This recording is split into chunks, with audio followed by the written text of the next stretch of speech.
ఏ చెర్లకైతే ఇలా drainage water వస్తుందో ఆ డ్రైనేజీ వాటర్ రాకుండా చేయాలి కదా. ఆ డ్రైనేజీ వాటర్ మూసీ నదిలో కలవక ముందు దాన్ని ప్యూరిఫై చేసే ప్రయత్నం చేయాలి కదా.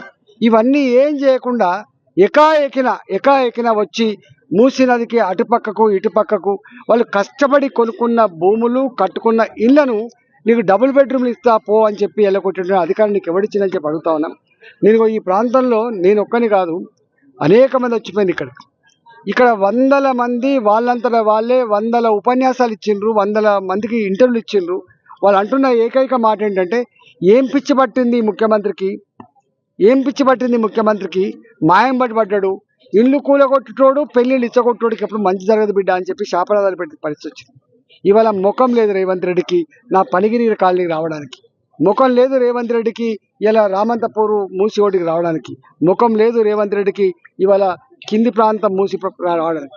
కానీ ఎక్కడో నల్లగొండ పోయి రెచ్చగొడుతున్నాడు. ఇవాళ హైదరాబాద్లో ఉన్న ఈ అటుపక్క ఇటుపక్క ఉన్న ఇండ్లు బీజేపీ నాయకులు రెచ్చగొడితే మూసి ప్రక్షాళన లేకుండా చేయిస్తున్నారు. దానివల్ల మీ పొలాన్ని కూడా విషతుల్యమైపోతున్నాయని చెప్తున్నారు. మేము అంటలేం, మా వాళ్ళు ఎవ్వరు కూడా అటుపక్కకు ఇటుపక్క ఉన్నటువంటి వాళ్ళు ఏమంటున్నారంటే అయ్యా మేమెన్నడూ వరదలు రాలేదు, మాకు ఒక ఇల్లు కూడా మునగలేదు, ఎందుకు అకారణంగా మా ఇల్లు కూలగొడుతుందని చెప్పి వాళ్ళు అడుగుతున్నారు. 60 ఫీట్ల ఎత్తులు ఉంటుంది ఈ కాలనీ, ఈ పనిగిరి కాలనీ 60 ఫీట్ల ఎత్తులో ఉంటుంది. ఇక్కడనే ఉంటుంది జనప్రియ అపార్ట్మెంట్స్ అని ఉంటుంది, 40 ఏళ్ళ క్రితం కట్టిల్లు అవి. అయ్యా ఒక్కనాడు కూడా మాకు ఒక్క ఇల్లు మునిగిన సందర్భం లేదు, మాది కూడా మొత్తం కొట్టెత్తరట అని చెప్పి. అంటే అర్థమవుతుంటే ఇవాళ ఎక్కడో పెద్ద కంపెనీలతో ఒప్పందం చేసుకొని మూసికి అటుపక్కకి ఇటుపక్కకు కొన్ని వేల ఎకరాల భూముల్ని ఉంచుకొని ఆ పెద్దలకిచ్చి పెద్ద పెద్ద రిసార్టులు, మల్టీప్లెక్స్లు, ఐమాక్స్లు కట్టించుకొని ఇవాళ పేదల బతుకుల్లో మట్టి కొట్టే ప్రయత్నం చేస్తుండు కాబట్టి దాన్ని మేము వ్యతిరేకిస్తాం. అందుకనే మేము అంటున్నాం, నీకు నిజాయితీ లేదు, నీకు చిత్తశుద్ధి లేదు, ఎక్కడైనా ఉద్యోగులకు బెనిఫిట్స్ ఇవ్వలేని పరిస్థితి ఉన్నది. ఇలా ఉద్యోగులకు డిఎల్ ఇవ్వలేకపోతున్నావు, హాస్టల్లో ఉండే పిల్లలకు మధ్యాహ్న భోజనం పెట్టేటువంటి వాళ్లకు డబ్బులు ఇవ్వలేకపోతున్నావు, కూరగాయల పైసలు ఇవ్వలేకపోతున్నావు, ఇవాళ పెన్షన్లు ఇవ్వలేకపోతున్నావు, ఇంకోవైపు ఏమో 1,00,000 కోట్లు పెట్టి కడుతున్నావు. అంటే ఇవాళ దీంట్లో నీ మతలం ఏందో అర్థమవుతుంది.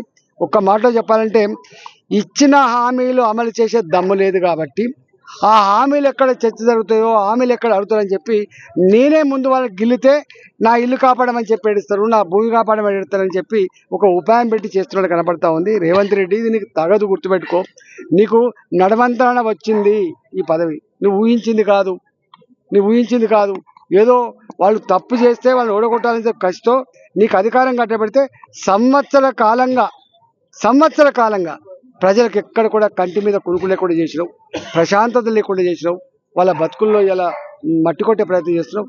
ఇంతకుముందే వచ్చిన ఇక్కడికి జవహర్ నగర్లో, పాపం జవహర్ నగర్ అని చాలామంది ఏమనుకుంటారంటే గవర్నమెంట్ భూములే అనుకుంటారు. ఇవాళ కొత్త విషయం తెలిసిందేనే, ఎప్పుడో బ్రిటిష్ కాలం నాడు 6,000 ఎకరాలు ఎంతో జాగ కొని ఎక్సర్వీస్ మెన్ల కోసం ఇచ్చిన జాగలట. ఆ జాగలు అమ్ముకుంటే 60 గజాల నుంచి 2,000 గజాలు కొనుక్కొని ఇల్లు కట్టుకుంటే ఇవాళ అవి కేసీఆర్ వచ్చిన తర్వాత మీరు రెగ్యులైజ్ చేసుకోండి అంటే ఎల్ఆర్ఎస్ బీఆర్ఎస్ కూడా వాళ్ళు రెగ్యులైజ్ చేసుకున్నారు. ఇలా వాటికి కూడా నోటీసులు ఇచ్చింది. ఇలా అంటే ఒక్క మాటలో చెప్పాలంటే మూసి అటుపక్కకి ఇటుపక్క కానీ షెర్లకు ఒడ్డున్నటువంటి ఇల్లు కానీ లేదా ఇంతకుముందు నేను చెప్పినటువంటి ఇల్లు కానీ అన్నీ కూడా కూలగొట్టే ప్రయత్నం చేస్తున్నాడు, పెద్దలు కట్టబెట్టే ప్రయత్నం చేస్తున్నాడు. రేవంత్ రెడ్డి ముసలి కన్నీళ్ళు కారుస్తున్నాడు. రేవంత్ రెడ్డికి మూసీ నది అటుపక్కకి ఇటుపక్క ఉండే ప్రజల మీద ప్రేమ కాదు. రేవంత్ రెడ్డికి నల్లగొండ జిల్లా రైతాంగం మీద ప్రేమ కాదు. ఇలా రేవంత్ రెడ్డికి ఉండే ప్రేమ ఏంటంటే మళ్ళీ అదానీ, అంబానీ పెద్ద పెద్ద బిల్డర్లకు ఇక్కడ భూములు కట్టబెట్టేటువంటి చర్య తప్ప ఇంకోటి కాదు. ఆయన కనబడుతుంది, తెలంగాణ ప్రజలు కనబడతలేరు.